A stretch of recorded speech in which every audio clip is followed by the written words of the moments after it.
He said he never called. They wouldn't listen to him. Do you think he will listen to you? When you say just talk, when did you talk to him? 2 hours ago. Okay. He called me. I didn't call him. And our country has been poisoned, okay? They're all threats to our nation.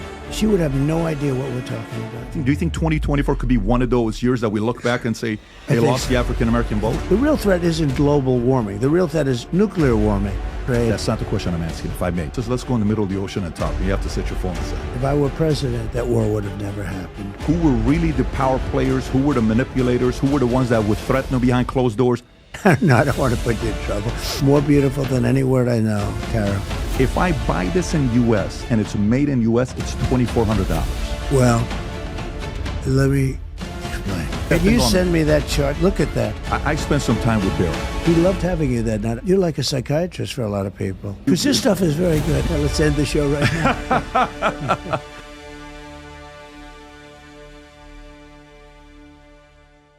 So before you watch this interview, I want to share a couple thoughts with you. For a guy like me, I used to come up in business. I never liked politics, never paid attention to it. I could care less. My parents got a divorce. I don't want to deal with it. I hate politics. Then I realized it matters to pay attention to politics. I'm starting to pay a lot of money. And I'm like, wait a minute, what is this all about? If you consider yourself the leader of your household, never has there been a more important time than today to pay attention to politics. By the way, if you love Trump and you're already committed to voting for him, you're going to love this interview because there's a lot of things he's never talked about before. If you hate Trump and nothing can change your mind, you're also going to love this interview. But if you're part of the independent, undecided voter that's sitting there saying, I really want to make up my mind of who I'm voting for, I address 3 issues.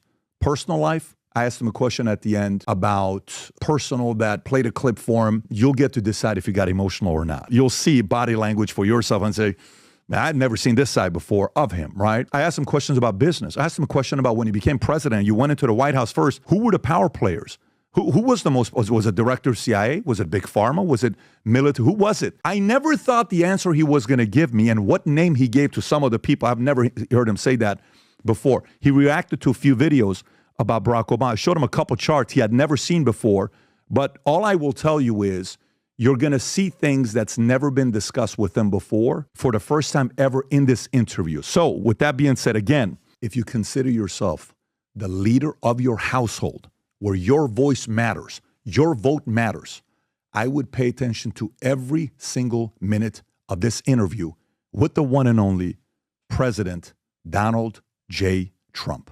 30 seconds. Did you ever think you would make it? I feel I'm so close I could taste sweet victory. I know this life meant for me. Yeah, why would you bet on Goliath when we got Bet David? Valuetainment, giving values contagious. This world of entrepreneurs, we get no value to haters. How they run, homie, look what I become. I'm the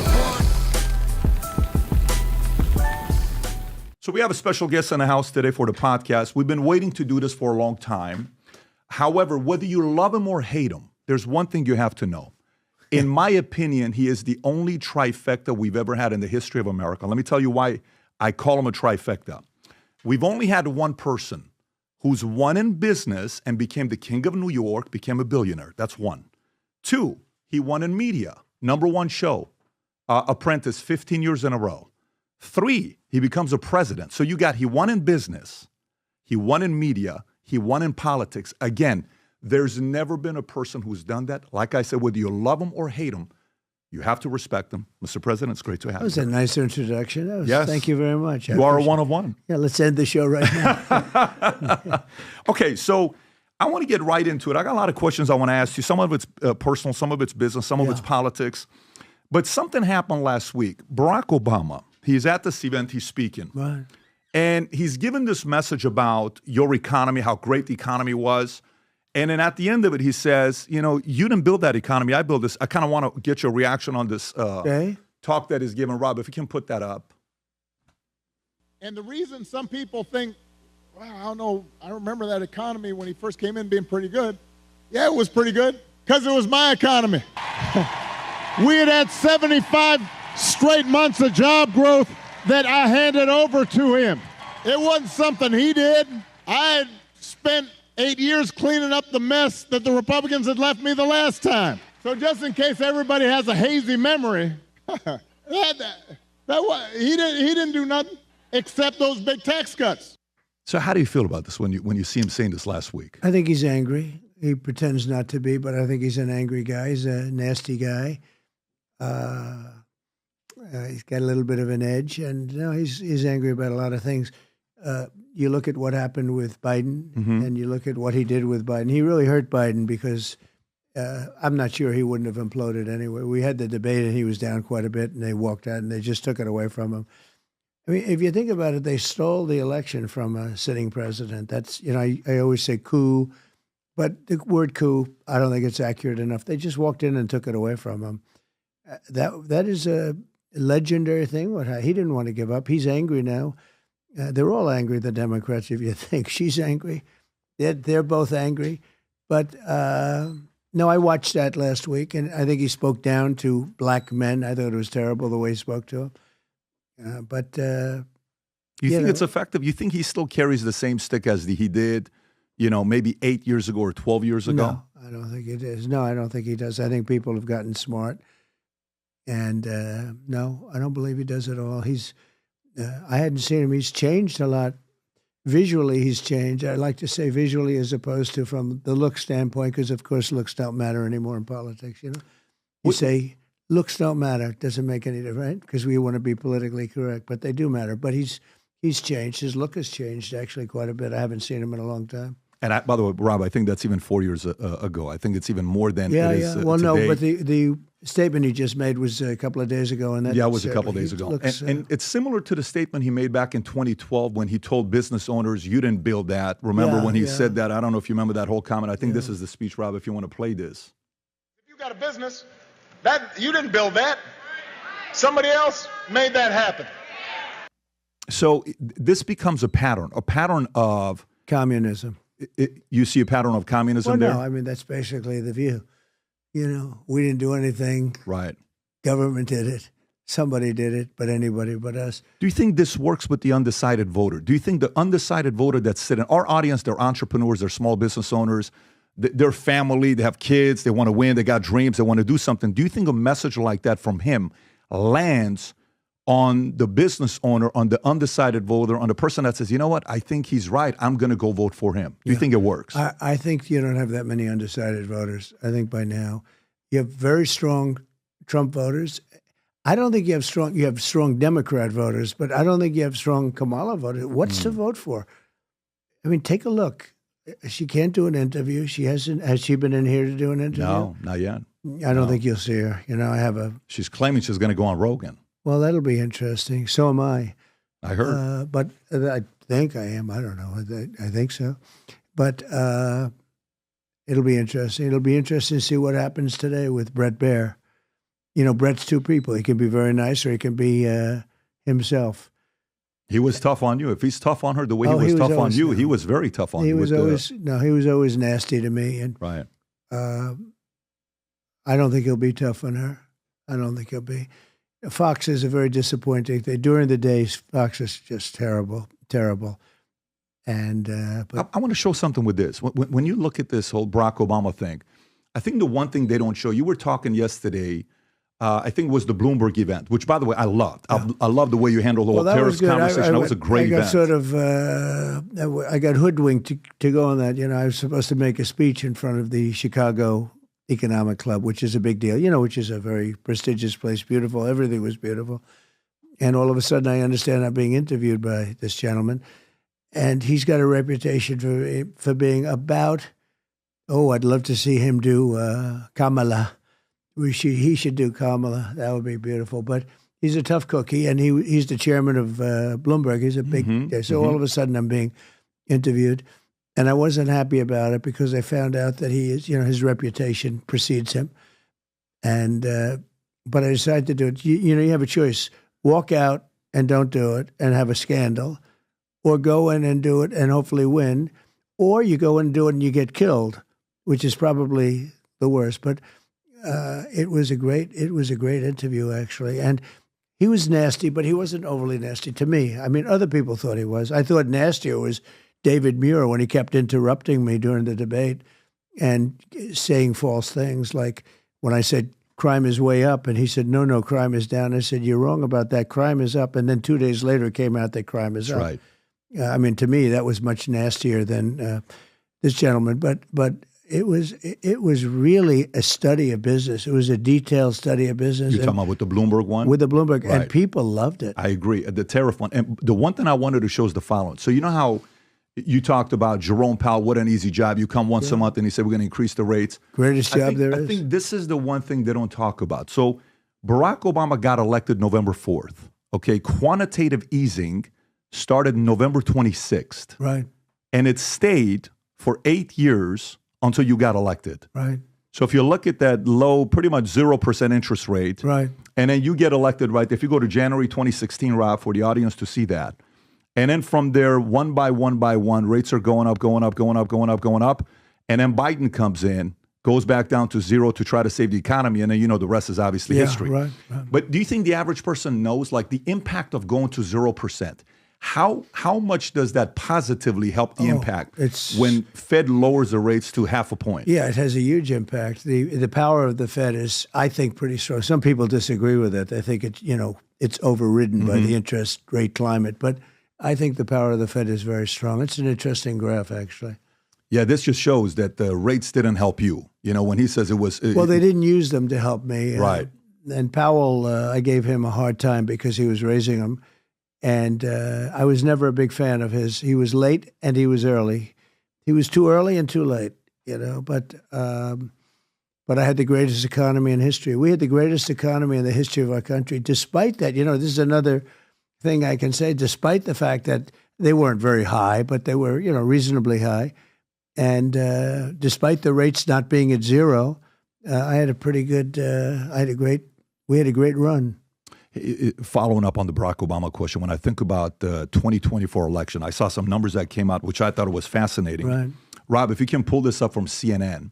So this is CNN reporting on this just 2 days ago. Okay, Barack Obama, when it comes down to black men ages 18 to 44, he was up 81 points in November of 2012. Hillary was up 63 when she went against you. Yeah. Biden was up 53. Kamala, who is apparently black, she's up 41. And what do you mean by apparently? I mean, that's what they're telling us. We're supposed to believe she's black. No, and, you know, it's much better that, no. See, I would never say a thing like that. But you say, don't explain what you mean. No, I don't want to put you in trouble. Yeah, apparently. Well, I was going to throw it onto your shoulders, apparently. Well, no, you know, you could explain it because I understand. I'm very comfortable explaining it because overnight, you know, she's doing a show. She's supposed to be Indian. And then all of a sudden now it's black, but it's not landing with the average American. So if you look at do you think black men, that's why she's not doing well? Well, watch this. Some people say that. In 2016, you had 13% right. of male black voters 18 right. to 44. Right. In 2020, you had 18%. In 2024, you're at 26%. It's doubled in 8 years. The question I'm asking you is the following. Back in 1960, right. 64% of African Americans would vote Democrat. Right. The other was pretty much conservative. African Americans have historically been very conservative. Okay. Barry Goldwater, the issue happens, 1964. Right. It goes from 64% Democrat to 92%. And it's been between 85 to 92% since 1964, right? You've come in and you've shaken things up. Do you think 2024 is going to be one of those moments where African-American men, they're like, listen, I'm sick and tired of Democrats feeling like they own me. I think I'm going to go to the other side. Do you think 2024 could be one of those years that we look back and say they lost the African-American vote? They really lost it for a while, the Republicans. I mean, it started, I guess, with Barry Goldwater, if you look at the charts. But I did criminal justice reform. That's a big thing. They've been trying to get it. You know, I saw a guy named Van Jones. He's I don't think anybody knows who he is. He's a commentator for CNN. And he came to see me in the White House. And he was crying. I remember that. He was crying because I bring these things up because it's a lack of, I don't know, there's something about loyalty. You help somebody with something. He came in with a fairly large group of people, mostly black people. And he was devastated because criminal justice reform wasn't going to happen. Obama didn't do it, and didn't even come close. Bush didn't try. Nobody was going to do it. And I'm the only one that could have done it. And he was with a group of people that was, they were begging to do it. They were 5 votes short. And they had to be conservative votes because there was nobody else left, right? And I guess you needed the 61 or 60 something, maybe 66, but 61 is a hard vote. And he made a plea to me, Van Jones, total sleazebag. He made a plea to me to help him and help this group of people. And they explained how for years they've been trying to get it and they've been unable to get it. And I said, well, let's take a look at it. And I studied it for a little while and spoke to them. And I said, you know what, I'm going to help you. It's going to help the black people in particular. And I'm going to get it for you guys. And I called up 5 very conservative senators. And I'll never forget one of the senators who was in charge of it. He was literally leading the charge against it. And I mean, his whole career was this. He was going to stop criminal justice reform. Not because he was, anti-black, just he didn't like it. He didn't want it. And he was in the papers every day. He's fighting it, winning very easily. And I helped him get elected. Without me, he wouldn't have gotten elected. I'll never forget it. I called him up. Now, he's in the heat of passion. He is fighting this all the way. Not something he would ever give up. You couldn't, there's some things you can't. I call him up. He gets on the phone. I didn't say a word. I said, hello. And he goes, I'm giving it to you. I said, what are you giving me? I'm giving you criminal justice reform. That's why you're calling, right? I said, it is why I'm calling. He said, you got me elected. I disagree with you, but I'm giving it to you just like that. I said, that's one of the coolest things I've ever heard, because I also have the opposite where I got a lot of people elected. When I endorse somebody in history, and I don't want to brag, but in history, you can get another chart on that one. I mean, I'm like 289 and almost nothing for endorsements. And he said, you got me elected. I wouldn't even be here if it wasn't for you. And I did, but I got a lot of people elected, and some of them forget.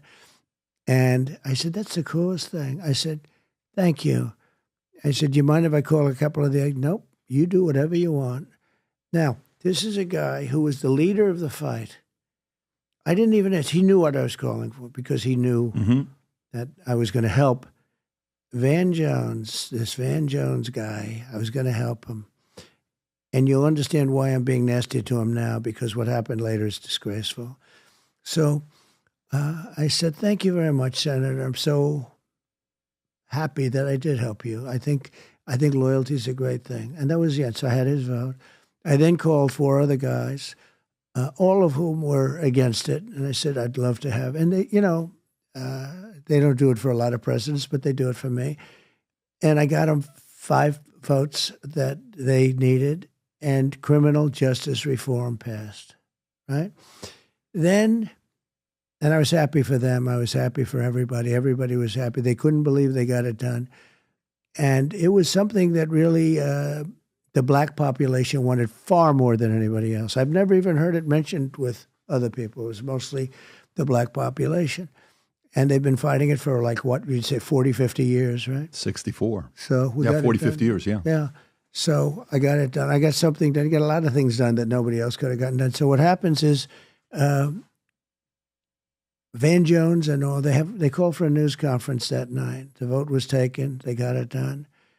And I said to my wife, come on over here. This is beautiful. This is a beautiful thing to watch. Watch this. This gentleman was in my office a number of weeks ago, and they needed votes, and I got it done. It'll be nice to watch somebody really say something nice about your husband. I said that to Melania, and I said, watch this. And they got up and they spoke, but Van Jones got up, and it was a little... I don't get too embarrassed. He got up. He thanked this one. He thanked that one. He thanked this one, that one, that one. The only one he didn't thank was Donald Trump. And I look at that sleazebag now, and I say,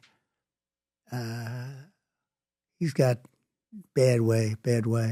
I looked at him. Then I saw him last night, and he was on CNN, which is dying, by the way, in the ratings, because they have people like him on. And I watched him last night say how he hopes I'll be defeated. And we should defeat him. We have to fight him. He shouldn't be allowed to be.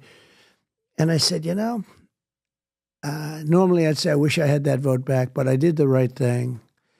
But why do I think he praised you? Why do I think he got emotional crying, giving you credit about what you did? I don't know. All I can tell you is he was crying in my office. That's probably what you heard. Before he got it, he was crying. He was literally, they went over to him with handkerchiefs. He was crying. Tears were pouring down his eyes before. But after he wasn't crying, not that I know. But so he didn't mention me the night of the news conference. He was leading the news conference. And I don't need it. I get mentioned plenty of times, et cetera, et cetera. But I watched last night. It's a good place to say this, actually. It's better than writing out a truth, whatever. But I watched last night, and I watched him talk about how I must be defeated. I'm a bad guy or something. And Van Jones is saying this. Yeah. He said it last night. I saw him last night. I don't watch CNN. Honestly, I don't watch it. But I happen to be, I'm passing it, and I see him on, and I watched him talking about essentially negative about me. What difference does it make? Nobody cares what they do. They've been fighting me for years, and, I became president. I did much better the second time than I did the first, and now I'm doing it the third time. And if the election's not rigged, we're going to win. If it is rigged, I guess that's a different story, but we'll find out pretty soon.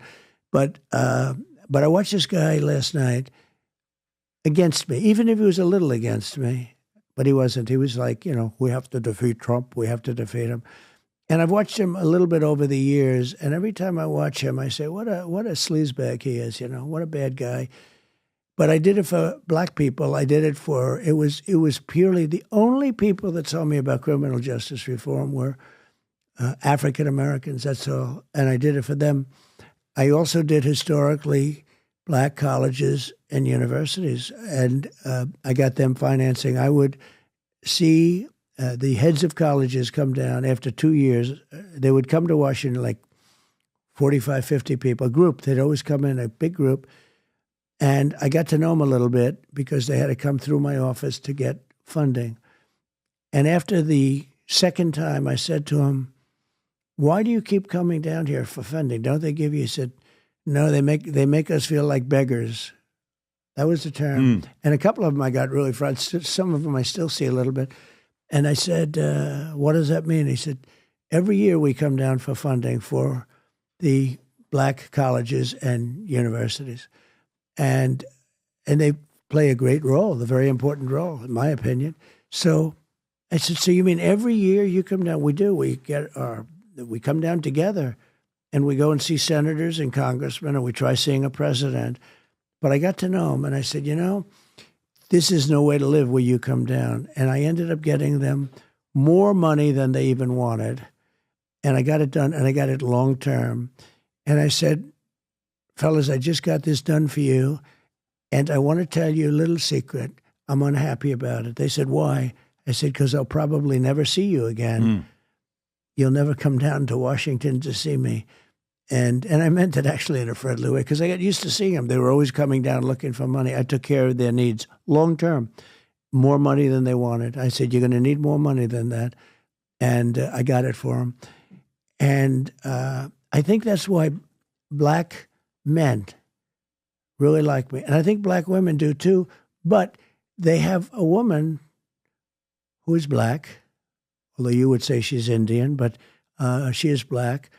But she really, a lot of people didn't know, which is true. But I learned about it just a couple months ago. The fact that she's black or that she's Indian. The fact that she's black, I thought she was Indian until a couple months ago. Things change. A lot of people. Well, because if you follow baseball, Sammy Sosa kind of, you sometimes have to respect people. They change, right? So I thought maybe she was doing a Sammy Sosa the other way. Yeah, Sammy's changed. Right. People change. If you remember Sammy Sosa. He could hit the ball. He could hit the ball 66 home runs. Seriously, yes. he was. But I want to show you this. And by the way, the only reason I want to show you this is because I think Van Jones is scared of giving you credit. This is what Van Jones said after what you did. And it was the most uncomfortable moment on CNN because he had to thank you. If you can play this clip, Rob, I think this is the clip. Go for it. How significant do you think this is? By the way, one of your partners in working on this was Jared Kushner. Jared Kushner, who's This is how many years ago? This is the date on 29. This 5 years ago, December 18th, 2018. Okay, play the clip. So you just got that. That's pretty cool. Yeah, so this is 6 years ago. If you can play this clip. Father went to prison and who fought on this as hard as that. This is history. This is history. Right now, you're witnessing history on the floor of the U.S. Senate. It is a Christmas miracle underway where, for the first time in a generation, Republicans and Democrats are arm in arm tonight saying, we are sending too many people to prison. They're coming out bitter and not better. We want to make a tremendous difference. I want to say Hakeem Jeffries on the left, Jared Kushner, and Donald Trump on the right have brought together a coalition like I've never seen. He gave you credit. Literally, the National Association of Manufacturers, Fox News, I never saw and that Sean Hannity. Yeah, I'm glad you've seen it because to me, Pelosi. you see, when I think about him, obviously, you know, his history. He was close to Obama, communist, all that stuff. He had to kind of drop. But at the same time, they don't want him saying something like this. I want to give Hakeem Jeffries, Jared, and you to give that credit. This is the part where even Dems are sitting there saying, how the hell do we argue against the fact that a Republican president that we're not supposed to like did this? Cut him off. Just give him 30 seconds, 40 seconds. Let's go to the next topic to bash him again. But it was kind of great to see Van Jones saying this about you. It was, but again, right after that, it was over. He has to go back. So he has to go back to say things about you. A real man would not have done that, and I'm glad I saw that. But it really doesn't mean anything because he said it, and then after that, he took it back. I want to show you something, and this kind of goes maybe to the next point. So yesterday, a new Gallup poll came out. Okay, if you look at this Gallup poll, this is literally from yesterday. Americans' trust in mass media from 72 to 2024. It officially hit the lowest in the history. We're talking ever. Not one of the lowest. This is the lowest ever in the history of America. Americans don't trust mass media anymore. And even recently, I don't know if you saw the numbers that came out 2 weeks ago. I'm sure you follow some of this stuff. Every one of the guys at CNN, MSNBC, they're all getting a lower salary when they're renewing their contract. Right, they're not getting paid the kind of money that we're making. Yeah. And by the way, you may not like me saying this to you, but I think I kind of want to see your reaction to this. I know a lot of people will say, well, you know, he has XYZ amount of felonies charged, 91, 53 were dismissed, 32 is this, and 12 are the ones that are remaining. I think the only one that Letitia James, Jack Smith, and maybe even Fannie, if they wanted to, you know, claim that you did commit a crime, is you kind of did kill mainstream media, if you think about it. I did. And that could be a crime for those guys. I'm very proud of it. And I want to show you this clip because this is the first time ever the phrase fake news was ever used. And from this moment on is when the decline started. Rob, if you can go on and play this clip.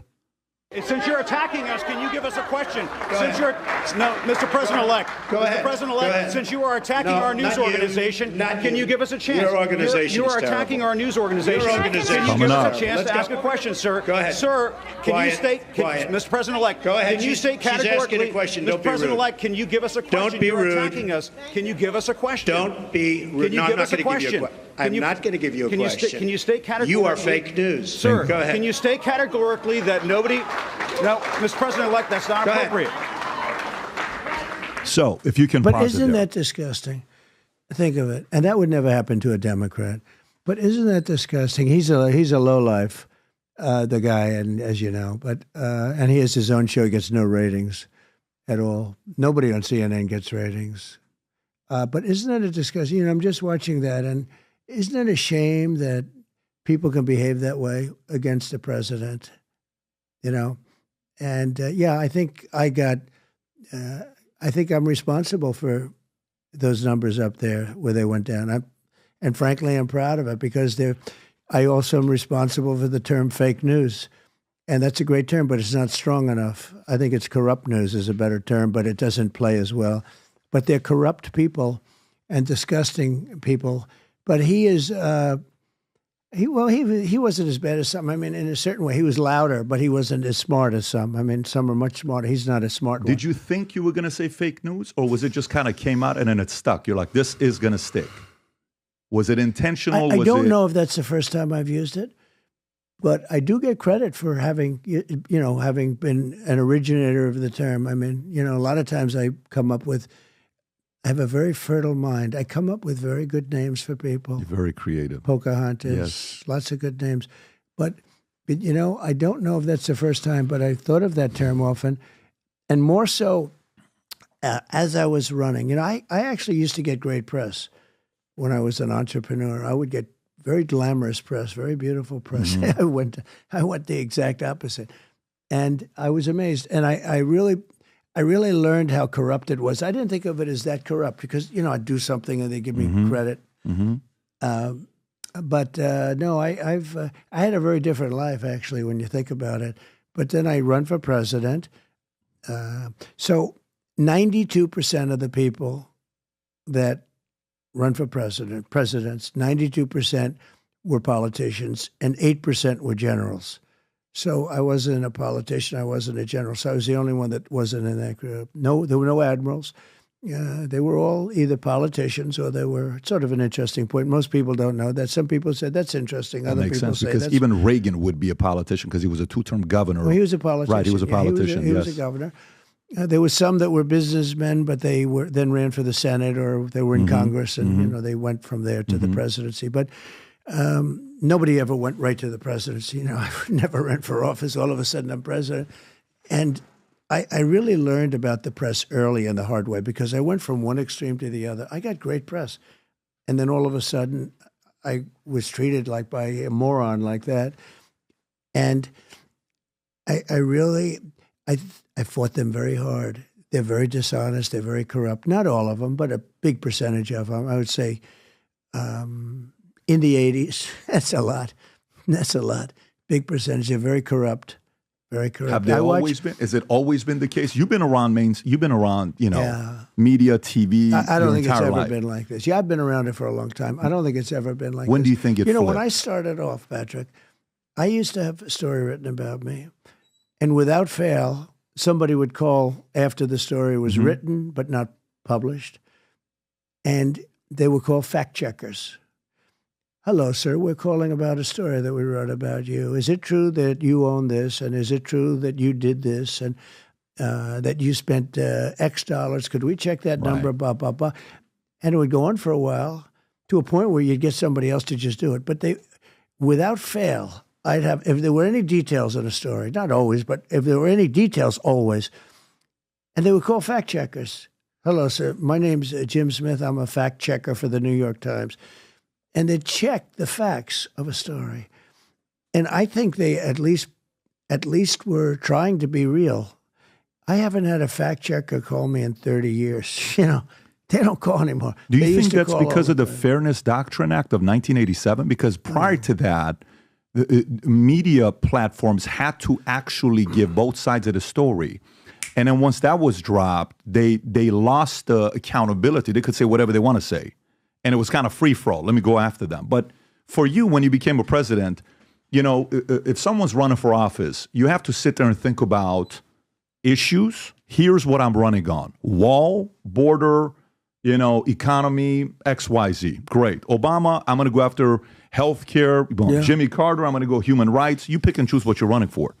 But there's also an element of who are going to be my allies, who are going to be my enemies. Did you sit there and say, the enemy of the people is media, I'm going to go after them? Or did you say, no, this happened accidentally? Was this intentional or was it accidental? I think it's just long-term happened. It morphed into it. I don't think they said. I'm talking specifically for you, though. Yeah. For me, look, I'm the worst case because there's nobody been abused like I have. And I don't think, although I guess probably some, but for a shorter period of time. There's nobody for over such a long... Who would you put? You even thought about it. Who do you think? I'd have to think short-term people have been abused. Yeah, over one deal and they're gone or something. I got it. But I've been doing this for a long time. Right. And I abuse them also. So, I do that. But did you target them and say, I'm going to go attack media and I'm going to go after them? Is that part of strategy that you had? Or no, that was just, if you come after me, I'm going to come after you? I think it's a natural instinct with me, like it would be for you and other people that know how to win a little bit. Sure. No, but I really saw it in politics. I would tell them something and they would write the opposite. I said, what's that all about?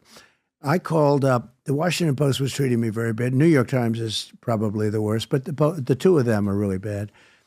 And I know how to deal with the press. I'm a professional. I'm a smart guy, and I know. So I said, watch, I'm going to call the press in, Washington Post.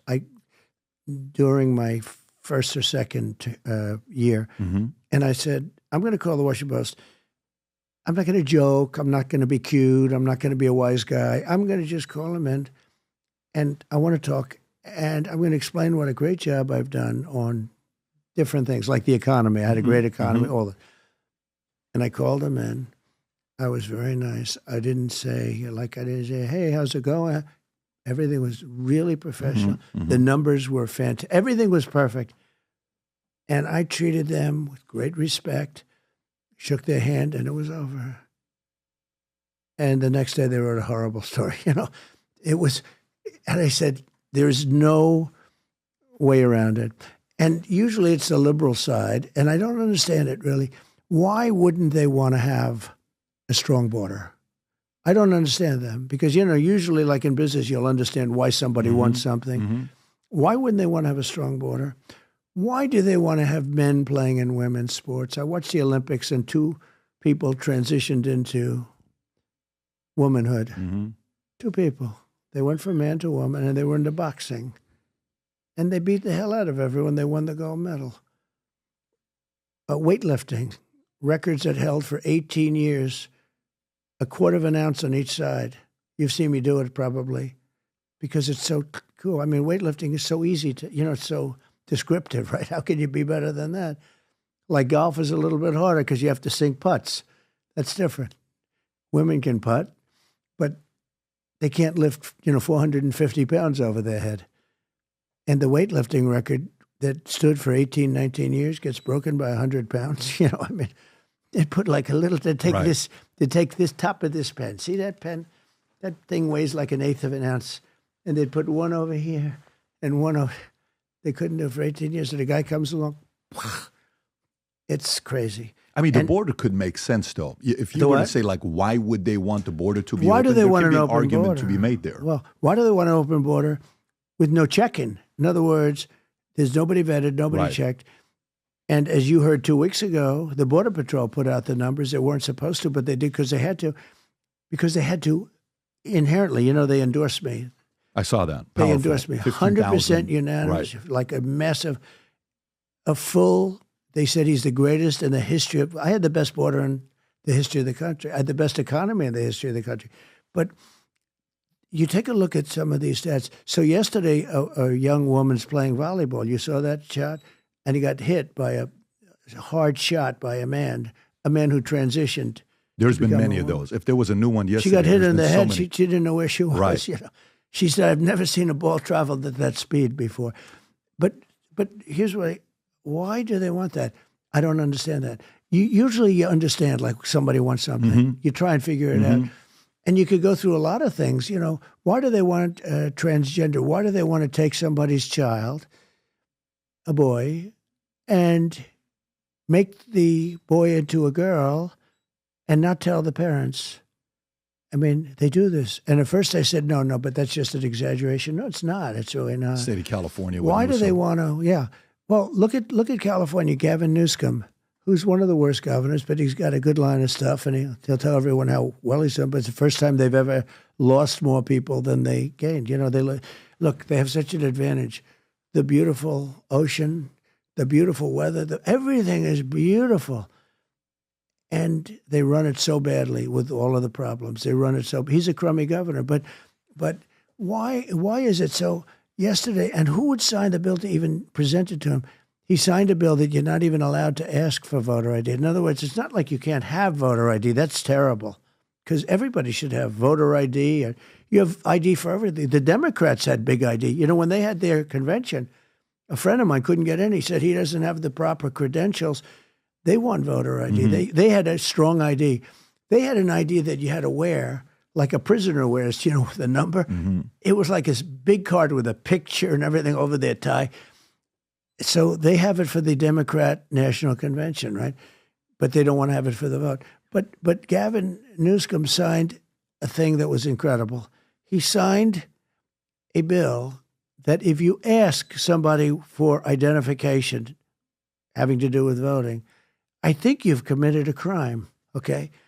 Now, there's only one reason that happens, because they want to cheat. There's no other reason. There's no conceivable. But are you surprised? I mean, part of me is not surprised with that. I'm not sitting there thinking I'm surprised with what some of these states are doing. California, I mean, you know, there's a reason why he lost two states lost $1 trillion of money under management from 2020. New York and California. They got destroyed. And the first time they had net negative migration in California since 1851, it hasn't happened. Then they got it back to back to back. So, and he just announced 2 days ago that he's raising gas taxes by 47 cents in the state of California. No wonder people are leaving. But I want to go to the tariffs conversation. Because he doesn't want gas vehicles. He wants to use all electric vehicles. It's not going to work for him, though. It's not going to work for him. They're going to get destroyed. I mean, he's already lost Musk. How do you lose Tesla? How do you lose Musk out of your state? I asked Elon. He takes this massive company, and he left California. Mm-hmm. I just asked him this question yesterday. I said, when you left, because he's got a good thing in Texas, I said, when you left, did Newsom, I call him Newsom because I think it's a more accurate name, but did Gavin Newsom call and say, can we talk? I want to take you out to dinner. I want you to keep your company. What did he say? He said he never called. Your biggest entrepreneur in your state leaves, you don't call Number him. one, biggest guy. Number two, big company, very big company. But a big oil company left also, taking thousands of jobs. Wow. But my question wasn't that, you know, that he left for whatever. I mean, did anybody ever call? He said, no. I said, did Newsom call you at all? Did he call and say can we have dinner? I'd love you to stay here and we'll work out some tax benefits or something, you know, some incentive to stay. He said, never called. I was amazed at that. And you're talking about thousands of workers and prestige. And having Elon is... That is wild that you lose and you don't make the phone call. You know, Elon endorsed me very strongly a while ago. And there's no stronger endorsement. He said that if Trump doesn't get elected, this country is going down the tubes. It might not ever survive. He said it's the most important election. I was honored, but I was amazed because I asked him two days ago. I said, did anybody make a play to keep you? Now think of it. You would, if you were governor, you heard a big company's leaving, I would. First phone call. At least you're calling, say, is there anything we can do to keep you, right? You know what I like about, and I do want to go to the tariffs, and I think this is a great transition. Tim Cook, they asked him, they said, why would you have a meeting with President Trump? Because he's the only president that called me. Oh, okay, let's talk about something else. Of course he's going to have a meeting with if the guy's calling. Why wouldn't you call the CEO of your, $3 trillion company? But let's talk tariffs. I just spoke to Tim Cook. Tim, can I tell you? I think he's a quality CEO. Go for it. So, if I'm when going you to say say just talk, when did you talk to him? Like how recent? 2 hours ago. Okay. He called me. I didn't call him. And let me give you just a little. The nice part about this long format, you can talk. Yes. Right? It's very nice. There's something very, as opposed to bing, bing, bing, bing. That's why long format is working. Right? Yes. But I just talked to him. But I believe that if Tim Cook didn't run Apple, if Steve Jobs did, it wouldn't, maybe it would be, but it wouldn't be nearly as successful. Wow, what a statement to make. I think make. so. Because I think Tim Cook has done, I think Tim Cook's done an amazing job. And I'm not knocking Steve Jobs. I just think that it wouldn't have been. So I'll tell you a couple of stories. So about second term of second year, I get a call and they say, Tim Cook's on the phone. He calls. He said, could I see you, sir? No, he's the head of Apple. And I was born in Queens, and I said, oh, the head of Apple wants to see me. Let's go, I guess. Even though I'm president, Still, I was born in Queens, and the head of Apple's calling. And by that time, it was the largest company in the world. It's the largest. Sure, in terms of value at that time. I don't know what it is now, but it was. So he comes in to see me.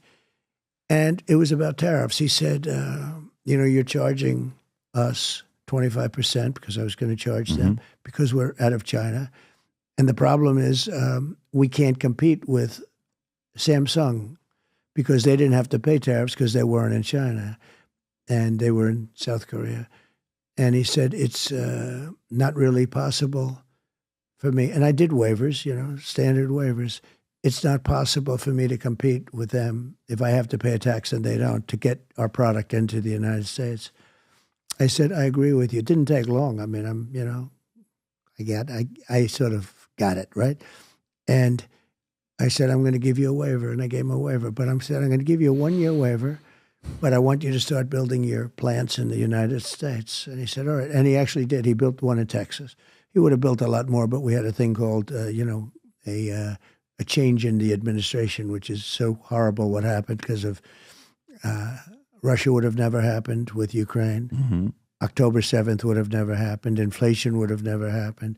Afghanistan, we would have gotten out sooner, actually, than him, but Afghanistan would have never happened as we know it. All of these things would have never. Think of the difference in this country. No inflation. We would have been so rich because we would we would have had 4 to 5 times the production that they have right now. They lost the production and then they got it back because the whole thing was cratering because oil went up to $7, $8 a gallon.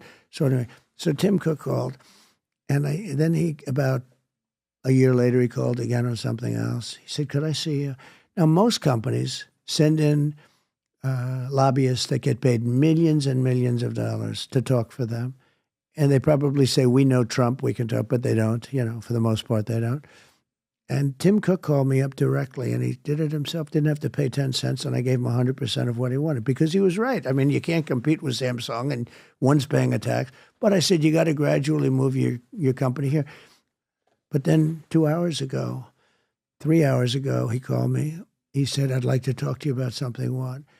He said, the European Union has just fined us $15 billion. I said, that's a lot.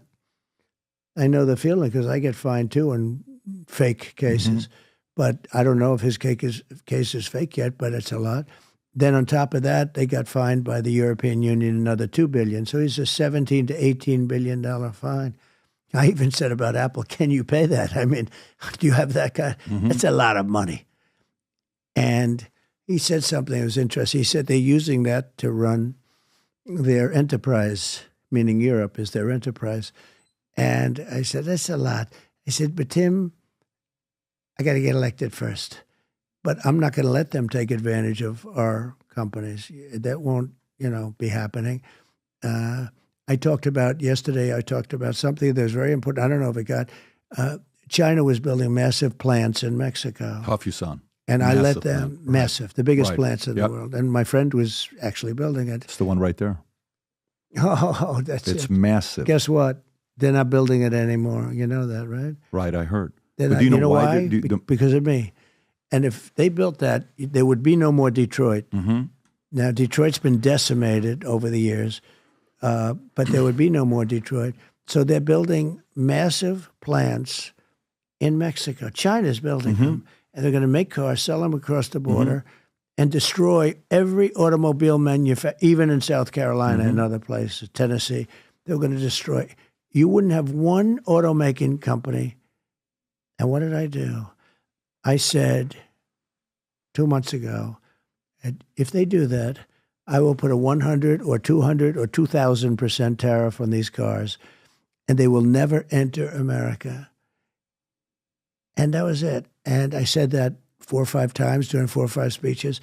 And I met the man that's building the plants 2 days ago when I was in Detroit at the Economic Club of Detroit, making a speech, talking about how we're going to bring our car industry back, which is easy to do. All you have to do is the proper incentives. And I mean, keeping Elon would have been easy to do, frankly, but nobody ever went to see. I want to push back on this. I'm curious to know what you say with this. So we thought about you. Everybody said, Pat, let's make sure we get one autograph hat of Future Looks Bright with the president's signature on it and allow people to compete for it. So here's what we're doing. Anybody that places an order of Future Looks Bright, $100, the first 100 of you, one of you will be the lucky winner of this signed hat by Donald J. Trump. So go to vtmerch.com, minimum order $100. One of you will send this hat to you. So going back to this. So when I think about, by the way, Tim Cook, Steve Jobs dies, Apple's worth $100 billion, today's worth $3 trillion, he 30x. So kind of credibility on what he did. He's a very good operator. I just don't think Steve Jobs would have been as good as. It's an interesting point you're making. It's a good point to debate. But I want to go to the China, Mexico. So for the first time in a long time, actual labor is cheaper in Mexico than it is in China. Mexico is now $3.90 an hour all in. China's $4.50, right? And when I think about this phone that Tim Cook, Steve Jobs, they built, this phone, if I buy it made in China, costs $1,100, okay? If I buy it, they try to do a quarter in India, backfired. They don't have the infrastructure yet, so he kind of wanted to find out what to do next. If I buy this in U.S. and it's made in U.S., it's $2,400, right? So there's a part of it with Nixon where I think Nixon got it right. And years ago, you and Nixon had a relationship. He even said, whenever you run, you're going to be a president. He said this many, many years ago. He did say it. Nixon His wife was said for... it. His wife said it.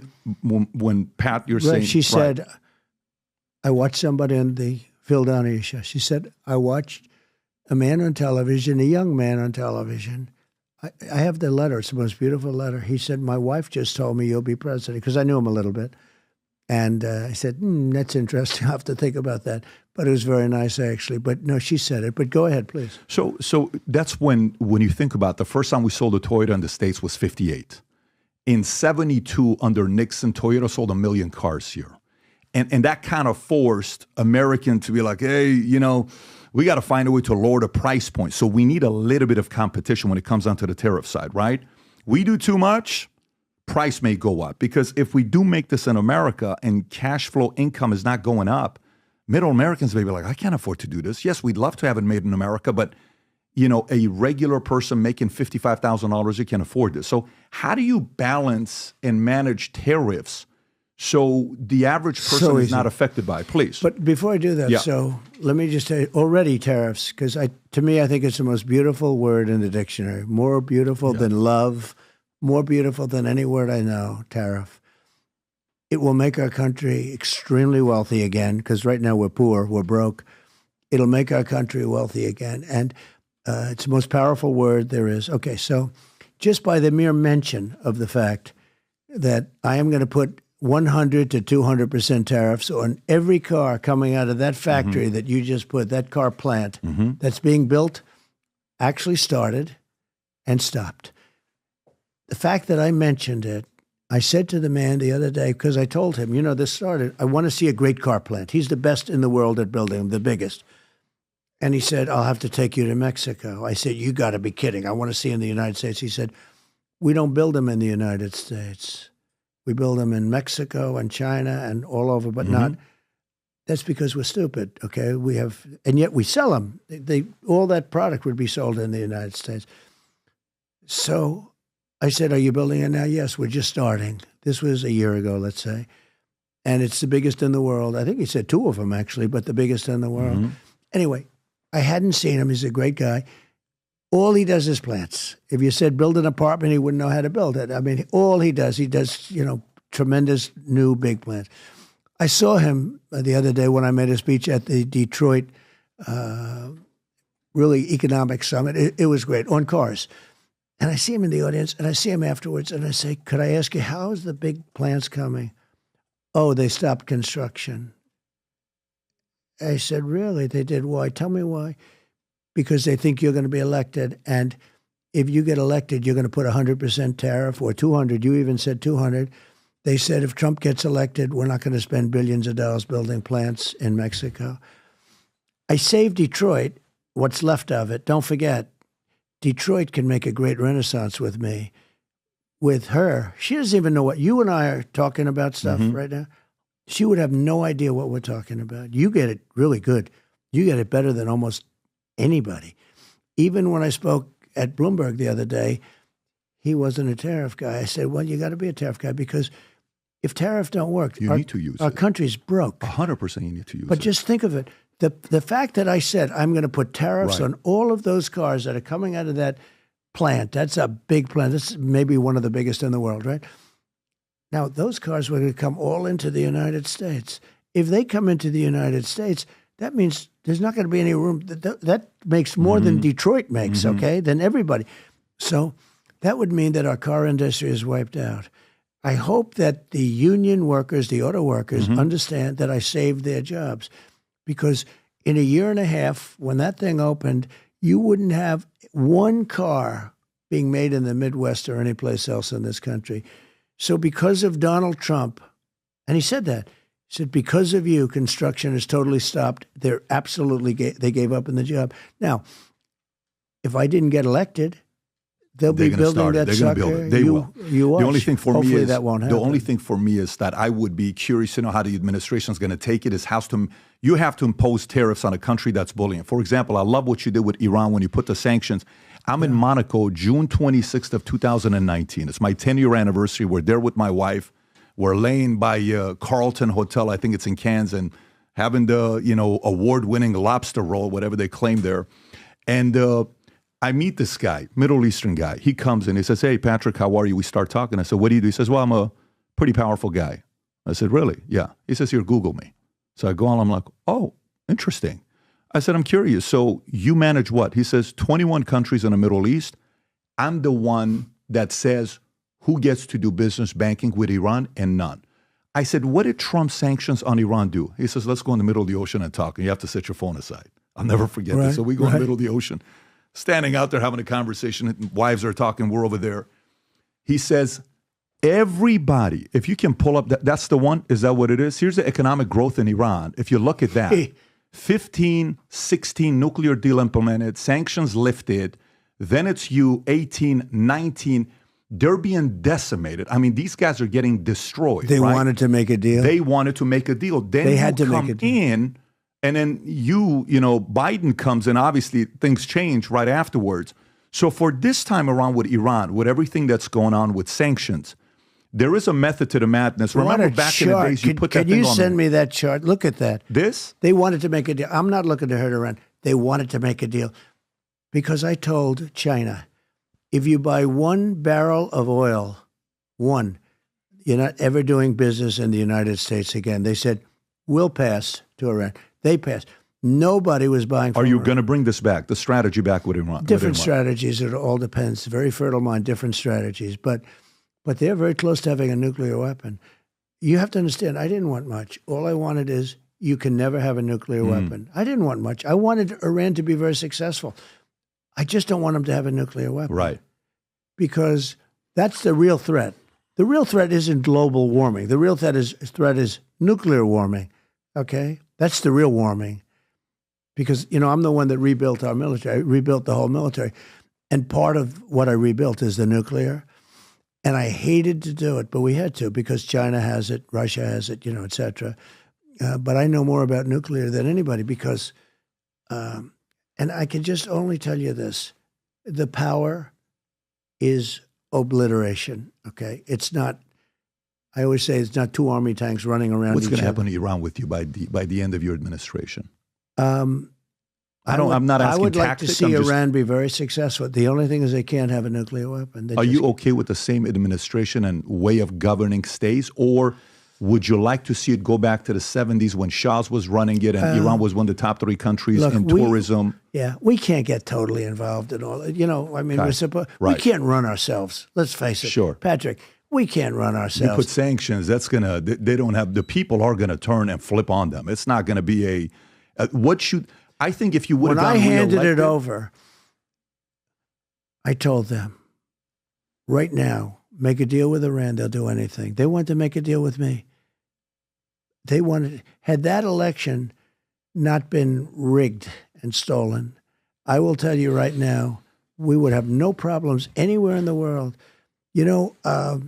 Viktor Orban, he's a very tough guy and a very smart guy. And he's, some of the European countries don't like him because he's, sure, smart. Makes sense. And they do things that aren't so smart. But he said, they said, what's happening? The whole world is blowing up now. The Middle East, and Russia, Ukraine. I mean, now all of a sudden, it's getting really bad over there. I'll tell you, the Russia, Ukraine, getting really bad. You could have World War III, and we have 2 people, her and him, and she's not as smart as Biden. Biden, believe it or not, and this is a very small group of people fit into this category, he's smarter than she is. Okay, you have a problem. And even the 3 or 4 months left, that's a lot of months. That's a lot of time left.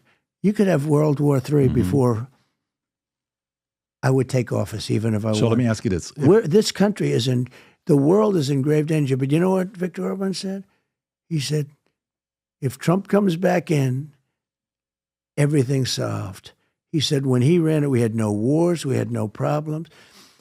Now, he used the term they were afraid of Trump. I don't want to use that term because it's like, But they were afraid of me. They didn't know what the hell I was going to do. And that included Russia. Don't forget, they always said, oh, I'm so close to Putin. I had a good relationship with Putin. I had a good relationship with President Xi.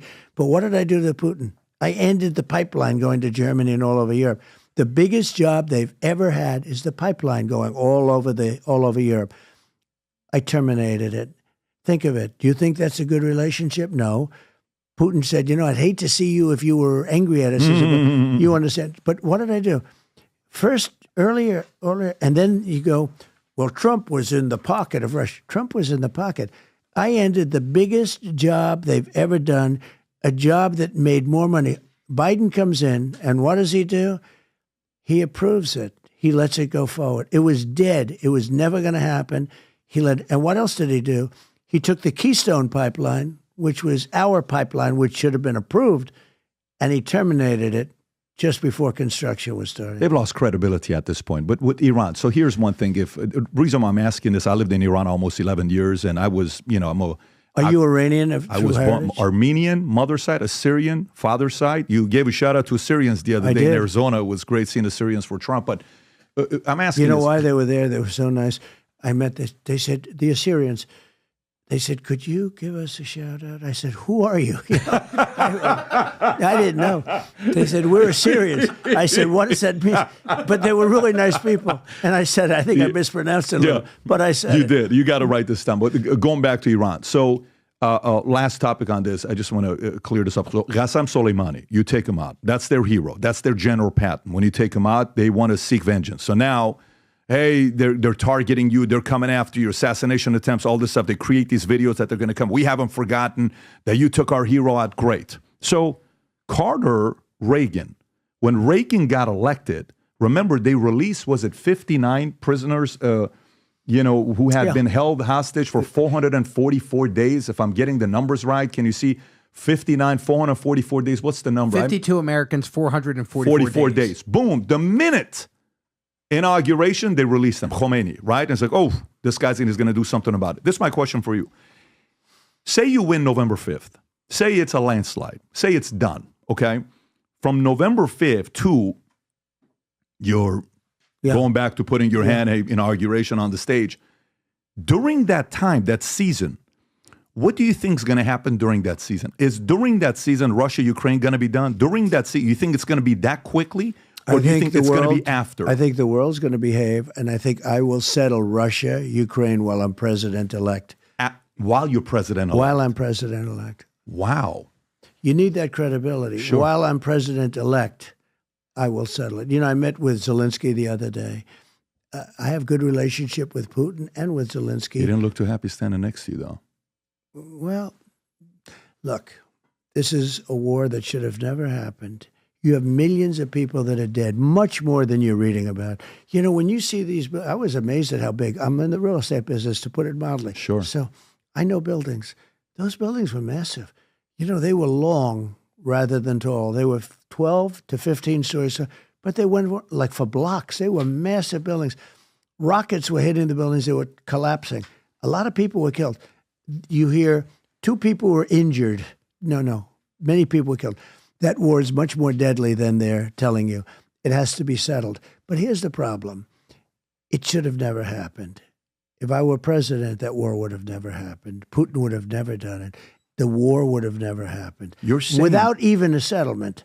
But you're saying after November 5th, as a president-elect, you're saying things are going to get done during that time? I'd like to be able to. How about Iran and Israel? What about that one? Well, that depends. A lot's happening right now. I know. We're going to have to see what happens. Okay. That one is a very interesting one. And it's become more interesting because Israel didn't listen to Biden and her and did what they wanted to do. And they put themselves in a pretty strong position. I mean, let's face it. Who would have thought this was going to happen? Everybody was very afraid of Iran. They're less afraid of Iran now. What they did to Hezbollah and Hamas, if you take a look at Nasrallah, they took everybody out. I mean, the pagers there. No, the whole thing with the pagers. Right. It was from the pagers because those were your leaders. I mean, those were the leaders. It was That's like 2,000 straight to the top. 3,000 And the guy that replaced him, they took him out as well. I mean, that was that because nobody wants that job. And I was like, hey, would you like this job? I'll pass. I don't want the job. Right. Right. So it's a different, it's a different story. But only because Bibi did not listen to Biden. Biden wanted everything to just sort of foment. They wouldn't listen to him. Do you think Bibi will listen to you? Which tells you, do I what? Do you think Bibi will listen to you? Yeah. Oh, he'll listen to me 100%. 100%. 100%. Don't forget, I got them more than, and not because this isn't the reason, but I got them Golan Heights. Mm-hmm. They've been trying to get it for as long as they were around. I got them Golan Heights. Planes would fly in every year to try and figure it out. I got them Golan Heights. But more importantly than that, I ended the Iran nuclear deal, which was Bibi fought like hell to have it. Remember that? Mm-hmm. Fought like hell. Came in to see Obama, fought. And I also got him, very important, I helped them with their military, everything else, but I got him Jerusalem, capital. I got him Jerusalem. Not only did I get it for him, I built the embassy. I didn't just say that, I got it built. And I built it for peanuts, too. I didn't spend $2 billion. I built it for... I love what you said the other day when you were doing the new Air Force One from $5.3 billion to $3.7 billion. Hey, who would have paid? They would have paid for that. It's great to have a negotiator. Does that mean you made $1.7 billion, which is insane. You're sitting there and it's like, yeah, Obama, they just cut the check. And I'm like, what are you talking about? An operator would never do that. I have a few minutes. And I want to hit a few questions with you. So you get in. When you work for a new company, you get a job, you go to HR. And then when you work for the company, that's a big company. Let's just say they got 100,000 employees. Let's say you're working for an IBM. Let's say you're working for Boeing. Hundreds of thousands of employees.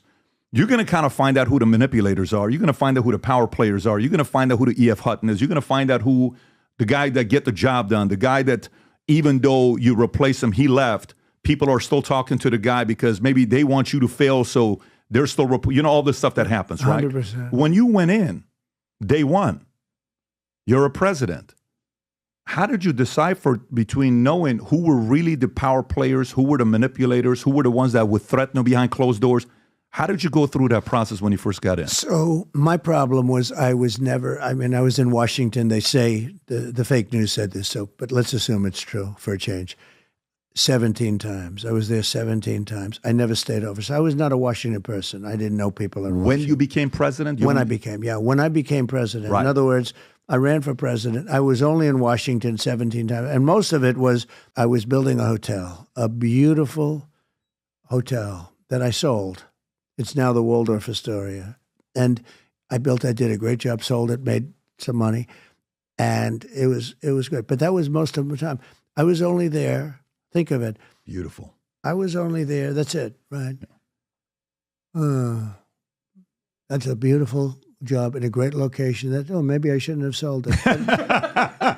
You are funny. No, I'm looking at it. I'm saying, that is a beautiful property. No, I did a great job with it. My whole family did. Ivanka and Don and everybody, and Eric. Eric did a fantastic job. But anyway, I built that. But 17 days? I didn't know that. 17 days total. Never stayed over. Okay, but that's what they say. But it's about right. In other words, I wasn't a Washington person. So all of a sudden, I'm president. I land on Air Force One. You never saw so many motorcycles and cars and everything. Military marching. Everybody's marching. I said to my wife, and we're going down Pennsylvania Avenue, and we're in the back of the Beast, the world's longest army tank, right? And we're in the back of the Beast. And I look to the left, and there's the building. And we're going the opposite direction of the roads. The roads are closed. On that day, you could have gone if you're any way you want. So we're going, and I say, look, there's the hotel, and there's the White House. A couple of blocks further is the White House. I say, did you ever see anything so incredible? This is surreal. I have the brand new hotel, and I have the White House, and I'm president. But here's the bad part. I didn't know anybody in Washington other than some politicians. And I knew them because I was a contributor, not because I was a politician. Because I had only done this a few months, I ran. And but you're in the business of reading bullshit. You're in the business of reading like manipulators. Yeah, but there's a lot of people. So what happens is I had to rely on people for advice. And largely I got it right. Don't forget, you only hear about like stupid people like a Bolton, or I don't want to mention even Barr because he endorsed me the other day. You saw that. Endorsed me strongly. I was impressed by that. But I put people in there who I made mistakes. But I got it mostly right. Great trade people. I had great trade. That's not the question I'm asking, if I may. Here's what I'm asking. What I'm asking, I'm not even asking about, hey, why would you hire these guys, the swamp? No. And that question's already been addressed. I'm not interested in that question. The question I'm asking is, you're in a new space. Who were really the powerful people? Was it the director of CIA? Was it FBI? Was it the big pharma? Was it military-industrial complex guys that are General Dynamics? Yeah. Who were the people that are like, oh, I got you. You have, I never thought you had power. Who actually has power? The most powerful person by far, the president. Power over everybody. Power. The power is enormous. Most people don't believe that. It is. But there is a sort of a deep state. And a lot of that's people that have been there. And then there's some bad guys. There's some bad people. Then there's a radical left, which I think are more dangerous in many ways than the other countries. I really do. Guys like Shifty Adam Schiff and other people. They're bad people. They're sort of sick people. Not stupid people either, by the way. Smart people. Sure. But they're vicious. But they're very bad for our country. Is Adam Schiff powerful? Can you imagine? Well, he made up the Russia hoax. He and Hillary. What I'm saying is, who is their boss? Who calls them and say, you better or else? I think it's an amorphous group. It's a group. It's not one person. It's an amorphous group of lunatics. And when they come together, they're pretty bad. But let me just say this. The president has the absolute, if the president, now Biden doesn't know he's alive, so I don't think I really believe they used him as a vessel, like a vessel in the night. And I really believe that. She's a little bit more dangerous because she's basically a Marxist, like her father. Her father's a Marxist. You know what I don't understand? Why has the father not been interviewed? I mean, nobody talks about that. If that were a Republican situation, the father would be all over the place. Where's the father? I haven't seen one article where they're looking for the father. So the father is a Marxist professor of economics, which is an interesting thing. Marxist and economics don't go together. Right? You know what's the one thing? Everybody says, what's your favorite 4 years of Trump or 4 years of Obama? All these guys that you look at moments, right? My favorite moment of you being a president is this moment here. This is what I love the most. It was a first time where a president is running a vlog-style administration where, Rob, if you can play this clip, this is you're talking about building the wall, shutting down the government, and you put the camera on their face. I think you did this once also with Kissinger, which I don't know if that was a power play intentional or not. I thought it was. Play this clip, Rob. None of us have said. You want to know something? You've said it. Okay, you want to put that on my... You said it. I'll take it. Okay, good. You know what I'll say? Yes. If we don't get what we want, one way or the other, whether it's through you, through a military, through anything you want to call, I will shut down the government. Okay, absolutely. fair enough. And I am proud, and I'll tell you what, I am proud to shut down the government for border security, Chuck, because the people of this country don't want criminals and people that have lots of problems and drugs pouring into our country. So I will take the mantle. You can I will that, be Rob. the one. You know what did this to and by me? the way, how right was I? And now... And I had the strongest border we ever had, and I used soldiers from Mexico and every other thing you got to for nothing, zero cost. I had the strongest border, but look at that guy. Look, they're all threats to our nation. He and his group, after I was gone, opened up the border, and our country has been poisoned, okay? Poisoned. We have killers, we have murderers, we have the drug lords, we have everything. We have terrorists at numbers. Do you know in 2019, a report was done that not one terrorist was allowed in. Now, I think it's probably wrong because it's, I want to take credit for it. It was my year. Have you seen the terrorist stat? Thousands. Rob, pull up the clip with not this one, the other one, Rob, because you like good charts. I think you're going to love this chart. So this is the chart. I don't know if you've seen this or not. So this is the terrorist attacks, deaths, and injuries based on different presidents being there. If you go to 2008 to 2016, that's the Barack Obama era. Look what he did. He produced more terrorist attacks during his era. 16, you get elected. Look what happens. Yep. Disappearance. I had right? nothing. So I had none. I understand. So, but the reason why I show this clip is if you're... I like these charts, I must have. Yeah. I like my chart the best. My yeah, that's the chart. I have a chart that I like better than any chart I've ever seen, better than any person I'm glad you were looking at the chart. I think a lot of people are happy you were looking at the chart. No, I love these charts that you have. No, I'm talking about the chart you looked at when you got shot. Oh, yeah. And well, you were if I looking didn't at have the that other chart, direction. I would not be here. Story. We would not be having this Let's talk a little bit of family. chat. Let's talk a little bit of family with the last few minutes that we have. So, Barron Trump. I spent some time with Barron. He invited me. I came to Mar-a-Lago, sat down. I watched your son for an hour and a half, 2 hours, how he was. I think is he March 20th? His birthday's in March. I remember it's March. He had just turned 18.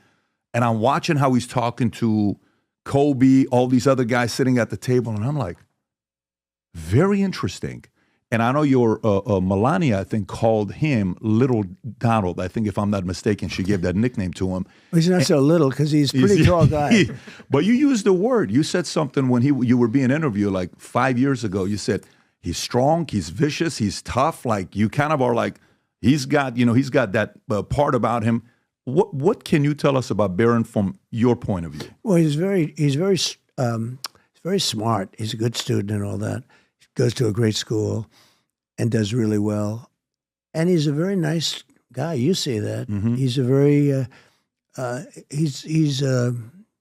he doesn't mind being alone, but he's somebody that gets along with people. He loved having you that night. I saw you. I was at a different table. I said, "Look at Barron. He's really having a good time." But you're like a psychiatrist for a lot of people. I mean, this interview is now twice as long as it's supposed to be. And we talked about some really amazing things. We talked about Barron, of course. Mm-hmm. I got to say, he said, "Dad, you got to do me one favor. What? You have to say hello to Patrick for me." I mean, it's cute, He's 18 years old, but he's like he's not an average 18-year-old. No, he's very smart. He's very. Is he good with the ladies in school? Well, I don't think. I'm not sure. Is he there yet? Or I'm not sure he's there yet. No, I'm not sure he's. I don't think he's had a girlfriend yet. I don't think. Really? Yeah, I don't think so. Every once in a while, he's a good-looking guy. He's a good-looking. He's a good-looking guy. Yeah, he's got the swagger. He's a good troller. He's funny. He's witty. Last question for you. And I have good kids. I mean, my kids are good. Well, I mean, that's the one thing that your old best friend Hillary Clinton gave you credit of. If you remember that one time, which is what's the credit? You said she's not she doesn't give up, and she said you've raised great kids. Last question for you. I'm curious to know what you say about this. So, I'm in Northridge, California. It's probably 18 years ago. I'm at a restaurant called Claim Jumpers, and I'm meeting this pastor, Pastor Dudley Rutherford, great guy. And I'm like, hey, relationship with father and son. Okay, what would you say about a relationship with father and son? What tips could you give me? And he says, a son and a father go through 3 phases. Phase number 1, you idolize them. Okay. Phase 2, you demonize them. Phase 3, you humanize them. Okay? Very interesting. And I'm like, very interesting. Like that you go through that, or you go from, idolize, oh my God, I want to be like my dad when I grow up. You know what? You don't ever believe in me. What can I do to make you proud? Like, man, I didn't know what he was going through, that kind of stuff. I should have never said this and that. I'm totally messed up, right? For you, there is one of the talks you're given, which, I understand, earlier mentor might tell me, never show hurt, never show pain, always be in the offensive, killer instinct, attack, So it's like, I'm a competitor. I'm a fierce guy. I'm going to get into business and insurance. They didn't like me because I was building an agency, 60,000 insurance agents nationwide. We sold it. I got a fat check, 88% owner. I realized there's a part of you got to stay tough. But then there's some parts you're like, wait a minute. I can't be tough with everybody, right? You're in, I want to say, is this Glendale, Rob? I don't know where it's at. This is last year, September. If you can play this clip, Rob, this is the first time where I watched you. And I said, wow, okay, this is South Dakota. So this is Rapid City, South Dakota. You're speaking, and all of a sudden you have this moment. If you can play this clip, I want to get a reaction to this. Go for it, Rob.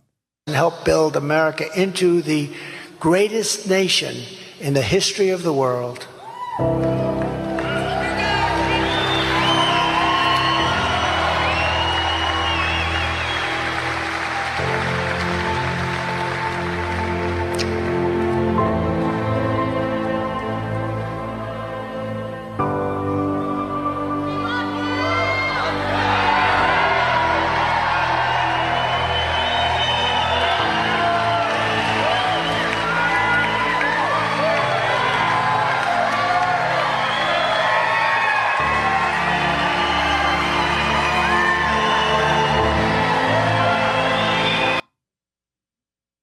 45 seconds, you're holding yourself back? Well, let me explain. So I think I'm the only politician that ever spoke to music before. And I do that sometimes at the end of some of the rallies. That was a big rally. We had a lot of people. We have a lot of people at all the rallies. Had 100,000 people in Butler, more than 100 the other day, a couple of weeks ago. And we had in California just this last week, we had 107,000 people. So we get big crowds. And sometimes I do my final remarks with music. Now, I always get, I don't know if emotional or angry. I'm more angry than emotional because I don't, and I'm not sure I want to admit emotional, but no. I tend to wait when the music goes on. I tend to wait maybe 30 seconds, maybe 20 seconds. So, I mean, I don't want to spoil your thing, but I want to be honest. No, it wasn't emotion. It is sort of anger, which is, of course, an emotion. But my closings for the rallies, sometimes I play that music. And I talk about how bad we're doing, how badly. We're doing terribly as a country. We're a third world nation. Look, we are a nation in decline. I mean, we are in serious decline. And now on top of it, they're allowing all these people to come in, and it's not sustainable, et cetera, et cetera. And I go into that during this. It's a different rally. It's a different rally speech. I used to go right from my regular speech, and then the music would come on, and I didn't like it. Now the music comes on, and I wait 20 or 30. So I don't want to ruin your thing, but that's no, but you know why I'm asking. I'd like to say, you know why I'm asking a question? I question? would like to say I was crying but I didn't. Here's why I'm asking a question. I'm asking a question because I think your life with Americans has been that. Yeah. I think you were idolized for decades. Then you were demonized.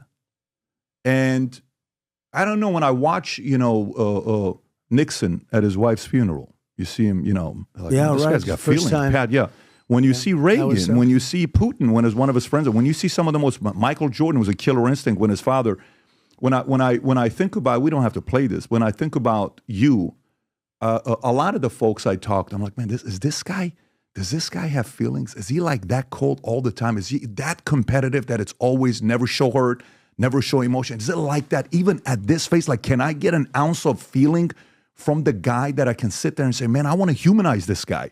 This guy's like me. Why am I expecting this guy to walk on water? I don't know, I think there's an opportunity for the American people to go through that with you. I know. To experience that. And by the way, if you say... And there's nothing wrong with it. Right. I don't personally think that the American people want to see, especially at this point, our country is doing badly.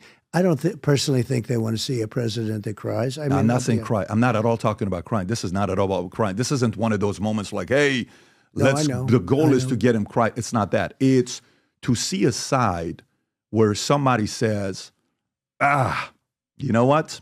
I'm going to vote for this guy. Yeah. I'm going to support this guy. Yeah. No, I understand it. And certainly there could be that time. Look, I'm very sad by what's happened to this country. We're not respected anymore. We will be respected very soon. It won't take that long. But we have to fix our country. Our country's broken. This has been the worst president and vice president in history, and now she's, running for president. And if for some reason she won, and I believe the only reason they can win, I really believe that. I don't think people would vote for her. I just don't believe it can happen. But I think, Elon Musk says it better than anybody. He says our country's finished, essentially. He said it would be finished. Very smart guy. A lot of people say that. A lot of people say this will be our last election. You've heard that too. I listen, for it's so bad what they're doing to our country on the borders. It's so bad what they're doing with the money, the billions and billions of dollars. I think Zelensky's one of the greatest salesmen I've ever seen. Every time he comes in, we give him $100 billion. Who else got that kind of money in history? There's never been.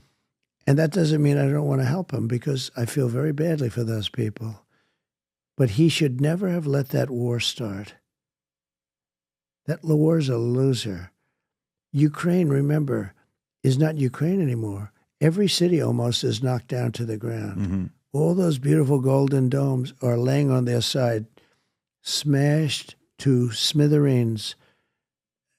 There's no city. You go into the city and every building is demolished. It looks like a demolition crew went through. They've been hit by missiles. This should have been settled before it started. It would have been so easy. If we had a president with half a brain, it would have been easy to settle. And I'm not, everyone would say, oh, this is terrible. He's blaming Biden. Well, I do largely blame Biden. If you watch his words were the exact opposite of what he should have been saying. Mm-hmm. He instigated that war, and he got Putin. There's no angel, and Putin's no angel. But everything Biden said was wrong. That should have never happened. I'm telling you, Patrick, that war, if I were president, even Democrats admit it. And you know what? It didn't happen for 4 years, and it was never going to happen. And yet, I will tell you, I spoke to Putin often about it. I said, don't ever do it. But Ukraine was the apple of his eye. And when he saw how incompetently our country, our president, our stupid generals like Milley, who's a stupid person, when he saw how incompetent we were in Afghanistan, the most embarrassing moment in the history of our country, I believe, when he looked at that, he said, Trump is gone. These people are idiots. I'm going to go in to take the apple of my eye. Would have never happened if I was there. And this has been very interesting being with you. Likewise. My son's right about you. Very, very good. I've really enjoyed it, Mr. President. Thank you for making the time to be here with us. Thank you very much. Yes. It's a great honor. We'll do it again. Likewise. Looking forward to it. Good. Thank you very much. Thank you. So we thought about you. Everybody said, Pat, let's make sure we get one autograph hat of Future Looks Bright with the president's signature on it and allow people to compete for it. So here's what we're doing. Anybody that places an order of Future Looks Bright, $100, the first 100 of you, one of you will be the lucky winner of this signed hat by Donald J. Trump. So go to vtmerch.com, minimum order $100. One of you will send this hat to you.